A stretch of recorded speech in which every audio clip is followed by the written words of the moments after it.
Is your show. This is your voice, the voices of Houston.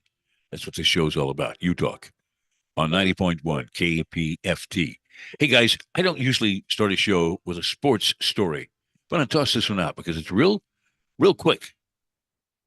Last night, well, let's go back actually a day before that. A couple of days ago, I was listening to one of the local sports stations. Oh, another radio station. Yeah, of course.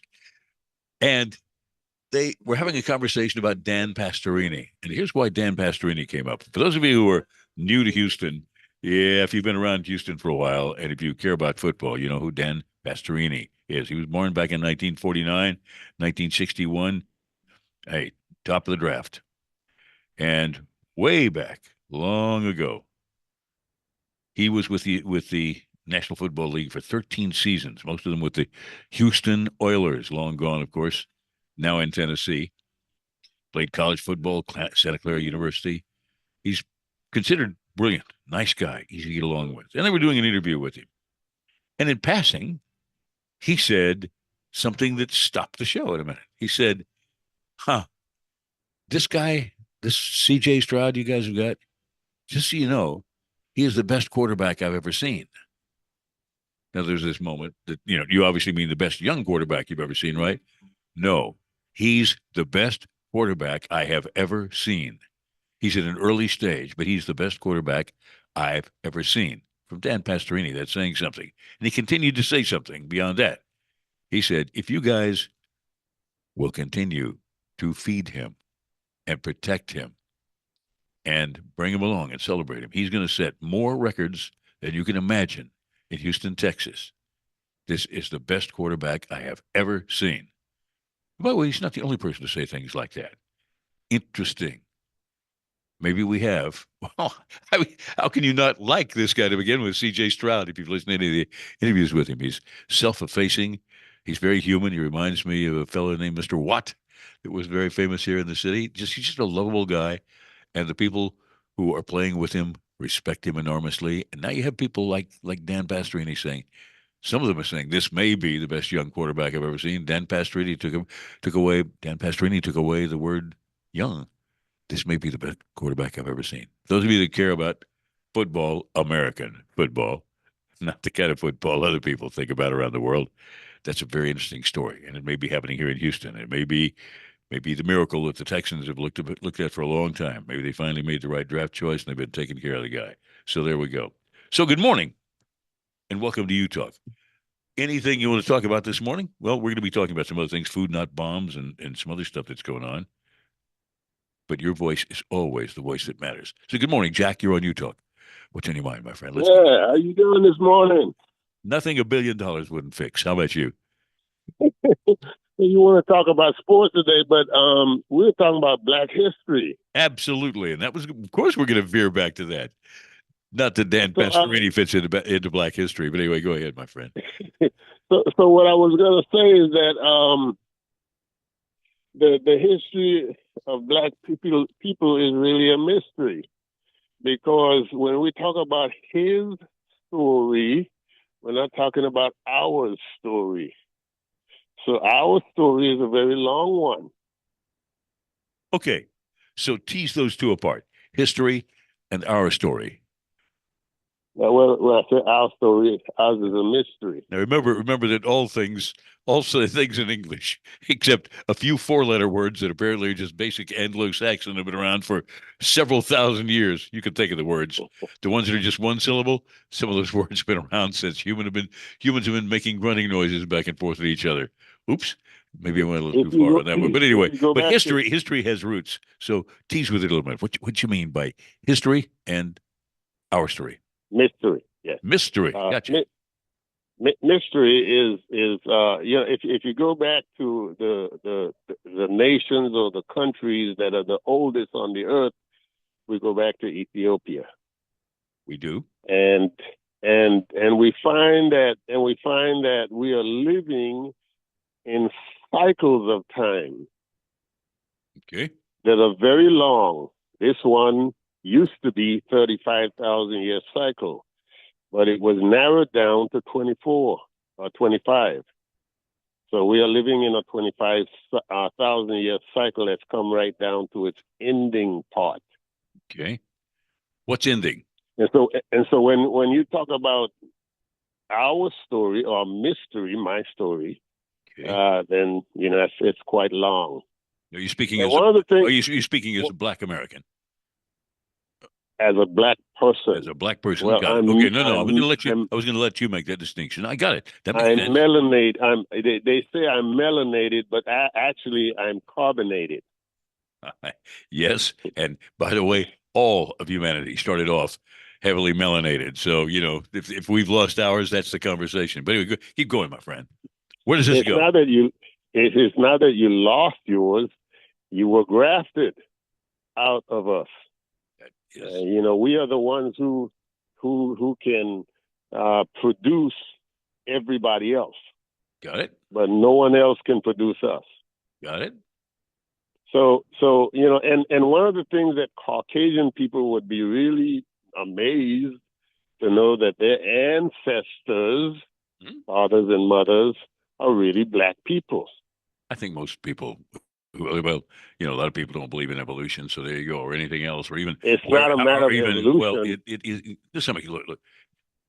Jack, the only reason why I'm bringing that up is this: as the groups first spread from Africa, it happened in wave after wave. And some of them became Neanderthals. Some of them became Denisovans, excuse me. Some of them became the things that Homo sapiens. Some of them, now this is as it moved forward, but all of them left Africa, as far as we can tell, with dark skins. And ultimately, what happened as they reached certain parts of the world was it wasn't protective, it wasn't needed anymore. And so they lost it for whatever reason. But that's in the mysteries. You're right. That is in the mysteries So of our yeah, history, way, way back, my friend. But in the that end, is that is that is what people in the last 6,000 years of history okay. has figured it out to be, but that's not what it is. Well, we have genetics, and genetics is not something people make up. We can compare genes, and we can tell area by area by area But where you're people still came and trying to, when they came and what they're doing. And they're learning more and more about but that. you're still trying to figure out what we did. Okay. Well, go to where it is. Jump forward. What is it we're talking about You here? are still trying to figure out what we did.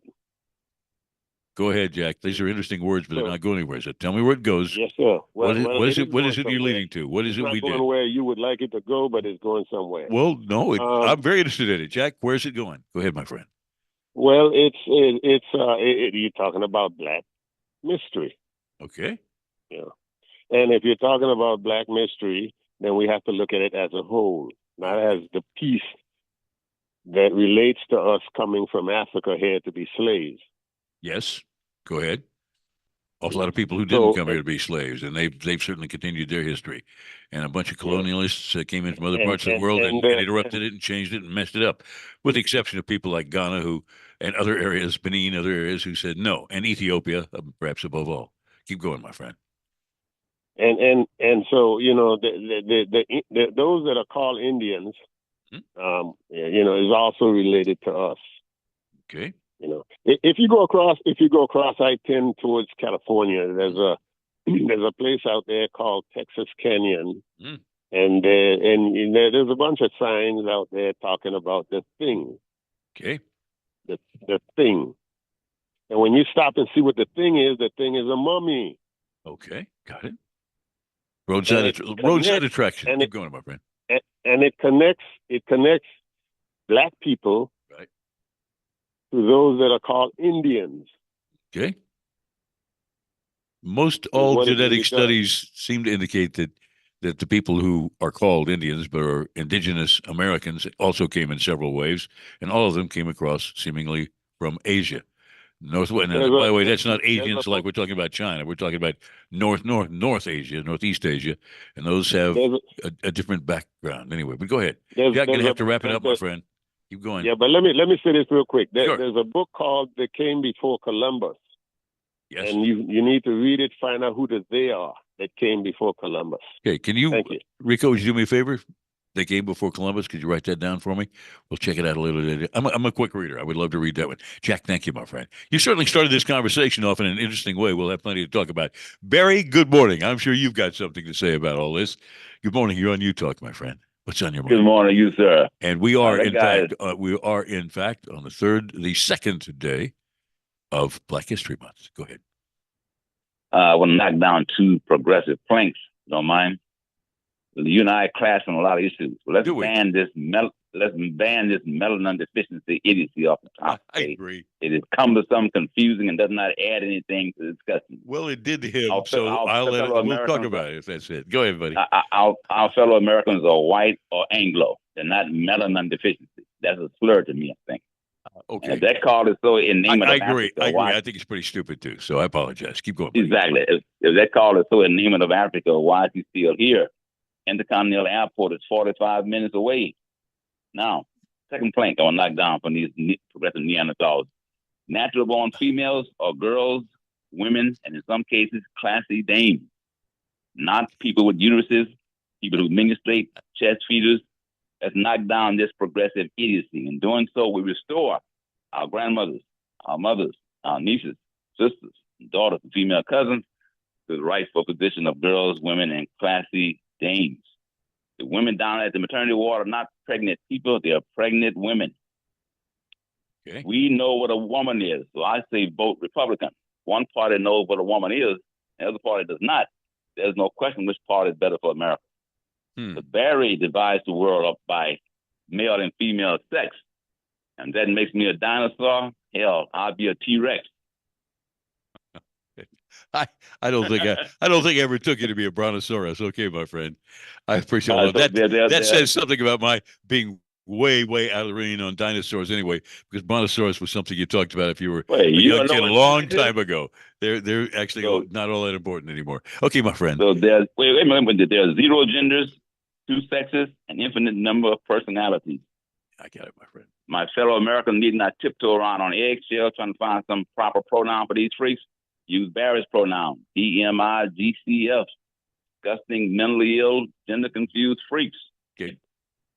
Thank you. Barry, it's a stupid phrase. It's a stupid phrase. I'm not going to ban it because people still want to do it. Besides, we don't ban anything on this show, as you know. And we're going to ban melanin deficiency. We encourage you. Call us anytime. Okay, 713-526-5738. I'm Steve Hunter. This is You Talk on KPFT, the voice we hope of truth. And one of the things we're aiming for also at any day is by the end of the day, something kind of emerged as truth. I'm not sure what we did when we started the way we did then, but we are. Harry, good morning. You're on You Talk. What's on your mind, my friend? Let's press that button. You're on. Well, I was going to talk about Dan Pastorini and CJ Stroud, but before I talk about that, I have to disagree with Barry on melanin deficiency. Okay. What I don't know if Barry understands this or not, but there's something called a tyrosine. And Europeans, when you were talking a moment ago there, Steve, to Jack, about how we were all black at one time, and when they migrated out and they kept inbreeding, that's how they lost their ability to inbreeding. Okay, well, I'm going to ask you a question. When large groups move, never mind. Inbreeding's a lot tighter than that. I wouldn't be worried about that. And I will add one other thing. It's pretty obvious now that they were quite happily outbreeding with Neanderthals and all sorts of other previous versions of humanity. But keep going, buddy. They did that. You're right. They did breed with Neanderthals. But the tyrosine that all human beings create, the Europeans lost they're on their transfer RNA. They cannot transfer the tyrosine, which goes to the skin cells, which gives people of color melanin. Africans never lost that, and Asians, they make less of it, but they didn't lose it. Okay. And the Anglo or white, that we say, the pale-skinned people, they lost that ability. Okay. So that's why. Why? Why does this matter, Barry? Harry. Why does this matter? We just lost some people because we're talking about something nobody's interested in. Keep going, my friend. Okay, I was just. I know, but I'm just. telling you going in. 20 There were outside. reasons. Things don't happen by accident. It doesn't happen because of inbreeding, No. and somehow the gene was lost. It was unnecessary. It didn't matter, and ultimately it disappeared. In fact, if you look at Southern Europeans, there are skin color differentials. The people in the Yes, there are. Nordics, as far There north, are. even whiter. But let's not get into that. With this Black History Okay. Month, and I'm Okay. I'm celebrating just one saying, thing right look, now, which is the richness of this city and the humanity who okay. do I'm have going a to nice talk black about skin. Pastorini. Enough of that, but you know the story, and I like the comments you made about the science. But I'll talk about Pastorini and C.J. Stroud. Yeah, Quick I think like a he's rabbit. correct. Go ahead, Harry. Yeah, I think he's correct. C.J. Stroud is a great quarterback. He's going to be good for Houston. But I'm a longtime Pittsburgh Steelers fan. I remember those Houston Oilers, Okay. Pittsburgh Steelers rivalries. I go back with Terry Bradshaw, Lynn Swan. My dad knew Dr. Brian Swan, Lynn Swan's brother. Right. Lynn Swan was in a situation with his brother in San Francisco when I lived in California. I'd heard. Harry, we're about to leave you, buddy. We're getting all sorts of indications. Okay, well, I just wanted to sing a song. I wanted to sing one song before I leave. Quick. Because we're the Houston Oilers. Houston Oilers. Thank you, Harry. Oilers #1. Now they. Okay, that was it. Rico, I'm going to let you comment this morning. If there's something in the water this morning, hey, I want the city of Houston doing something strange out there. Give me more fluoride. All right, let's give Art a try. See if we got a little. And by the way, again, interesting story. Yeah, I agree. One of the other things that's just cool about Mr. Stroud is he's just a bright kid, bright guy, verbal, and he can do the same things with his body and with his ability to pass and pass brilliantly, pinpoint all those things. He can do the same thing he can do with his words and maybe verbalize. But he's a leader. He is a leader, and he's fun to have around. This is going to be really fun for a bunch of years, I hope. Art, good morning. You're on U-Talk. Hi, my friend. What's on your mind? Good morning. Just taking a break from the Robert F. Kennedy campaign, and it's been out of town for a little bit. Tuned into the show this morning, and good to have y'all on. I can't listen online; I'm too busy. But I wanted to say, C.J. Stroud, man, he's a great guy. I did run across him at a HEB off Bunker Hill a few weeks ago, and that dude is pretty down to earth. I know we can say that about a lot of celebrities. We have this image of them being kind of snooty, maybe they have an entourage, but he was just by himself. I said, "Are you C.J. Stroud?" He's like, "Yeah," and we had a quick 30-second conversation. That was it, and he's a cool dude, man. I'm hoping the Texans do well with the 23rd pick, coming up, this year. Yeah. Outside of that, man, just wish everyone. Yeah, we're definitely not getting the number one pick, and a part of that reason we're not getting No, that one is that number 2 pick from last year. He's the one that's keeping us from getting a number 1, and that's why. Woohoo! I'll take it anytime. All right, thanks for the if we can beef up our offense, that'd be great. But I don't know. Whatever's in the water, everybody don't drink it. Or drink more of it. One or the other. Hey, all right, thanks for giving us a call, my friend. Good morning. This is U-Talk, 713-526-5738. We're going to talk in a second, probably about food, not bombs. But right now, let's find out what Andrew wants to talk about. Andrew, good morning. You're on U-Talk. What's on your mind, my friend? Well, speaking of Black History Month, good. I'm very concerned about a story in the Houston Chronicle investigation about our district attorney and thousands of people that have been put in our jail without charge. Very concerned about, her policies on mass incarceration. Someone who ran as a progressive when she first ran for district attorney back in 2016, and now you're talking about Kim Ogg. You're talking about Kim Ogg, right? Yeah. Yes, sir. Okay. Yes, sir. Keep going. So that just want to make clear to everybody that's who we're talking about. Okay. So she ran as a progressive. Okay. And what is she now? She's not progressive? She would probably say she is. She's got a justice system basically to run in the system in this city, but maybe she's doing some wrong things. What do you think, Andrew? What do you think she's doing right, if anything, and what is she doing wrong? Well, for starters, I think she's aligned herself with every Republican politician in Austin, including the lieutenant governor, Greg Abbott, to pass new laws that have made our mass incarceration problem worse in Harris County. I'll give you a couple examples. She's gone back on her word on bail reform, something that has, for a very long time, been a huge injustice for the Black community, basically saying we're going to put you in jail pre-trial, depending on how much money you make. She has chastised the slate of Democratic Black women judges who we elected over the past 4 years and vilified them for making decisions that have just done nothing but restore fairness to our justice, just because she disagrees with them. And so she's gone after them.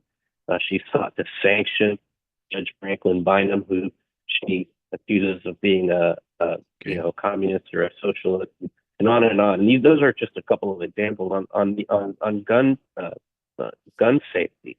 Andrew, let me ask you a question. How active are you? How active are you in politics right now? Are you actually trying to get people to change their minds to prepare to vote so that Kim Ogg is no longer the district attorney? What are you doing? Are you actually taking action on that? Or are you just trying to share some information? I talk to friends and family about it. Okay. Read on the news, and I support candidates that are actual Democrats and progressives. Okay, you're talking with thousands and thousands of people right now. What do you have to say? What's real specific? What should they do? What should they do? And well, also, where should they be getting their information? Because there are a bunch of different takes on Kim Ogg, and I'm going to tell you going in, I'm not. Well, part of it is that the wave of, hey, it's a great idea to essentially eliminate bail in some of the cities that tried it. Many of those cities are saying, well, that was a little too radical. We're now having a problem of keeping some kind of tabs on people who are habitual criminals. And what do we do about that? And I'm not going to get into that right now because I don't have an answer. But maybe you do. Where is a flaw, if anything, in eliminating bail effectively, totally eliminating it, certainly cash bail? What do you do with people who are habitual criminals and they keep going in and out of the justice system? It's actually not very complicated. Okay. The judge needs to make a determination. Yep. Either you're a threat to public safety or you're not. Either you're a flight risk or you're not. And if you're a flight risk and you're a threat to public safety, then you should be in jail. It shouldn't matter if you're Bill Gates or a homeless person living under the B-51 bridge in Houston. Do you think bail is a deterrent a deterrent? Sorry. Do you think bail is a deterrent in situations where people have means and they have the ability to flee and could possibly, and they're a danger to society looking at their record and so on? Do you think bail has some value in that case by maybe taking whatever possessions they have and saying, okay, we got some hold on this. You're gonna say bye-bye to all those things if you flee, which is partly. Well, remember, bail is not supposed to be a method of punishment. That's correct. Its sole purpose is a deterrent. To make sure. That's right. Right. It's to make sure that people show up to their court hearings or court cases. And that's really the purpose, but it's been mixed up in the press and in the public discourses. Something that's supposed to punish. Remember, you're innocent until proven guilty. And absolutely. So the only determination that's supposed to be made with bail is whether or not you're a flight risk or a threat to public safety. So if you're a habitual, violent, repeat offender, and you think that as you're a judge, you think they'll offend again, of course, there should be either a high bail amount or be put in behind bars until a trial. But really, I think that the important thing that people need to look at is just one component of the DA's failure. Let me ask you a question. I agree with you. This is an interesting topic. Jack, we do have your phone number. If it's okay, do I have permission to give you a call the next day or so, and we can prepare some information, and we'll have a program that deals with we'll deal with bail and the things related to it and Kim Ogg and things around that. Would you be interested in take part in that? You interested in helping a little bit to do it? Yeah. Okay, we'll be back in contact with you. Okay, thank you, my friend.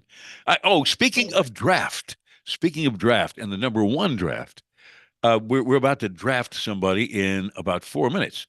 His name is Egberto Willis, and he's going to be taking the last half hour of the show, partly because I've got something I've absolutely got to do.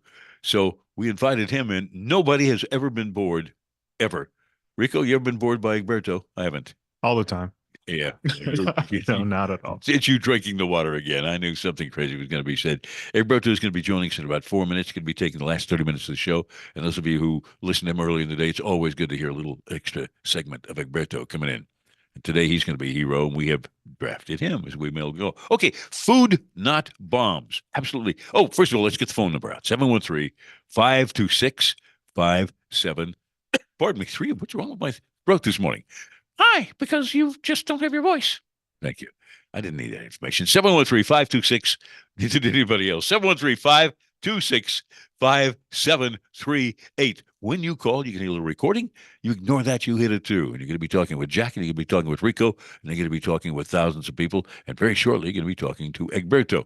Let's do something real quick, talking about the situation with food, not bombs. I think most of you have a sense of what that organization is. It is a group that is handing out food at a lot of places, a number of places across the country. Here in Houston, particularly at a site down by the library downtown. And an awful lot of homeless people show up down there because it's near areas where the homeless people are. They love to be. They like that area. It's kind to them. And for whatever reason, although a lot of people who own businesses down there don't think it's a great idea, probably isn't from their perspective, they do like that area, and that's where they live. And Food, Not Bombs distributes many nights over a week food, fresh food, good food, donated food, excellent quality, high quality, really edible food to the people who are standing in line down there. And the line can be very long sometimes. And the thing that's been really fascinating about this has been what we're going to call, well, it's a misuse of the term technically, but jury nullification. It's absolutely fascinating story over the last couple of 3 weeks as the city finally pulled in a bunch of people that had been ticketed down there for distributing that food and violating what was a city ordinance that the powers that be had decided they were going to, in fact, enforce, that it was causing a public nuisance down there. And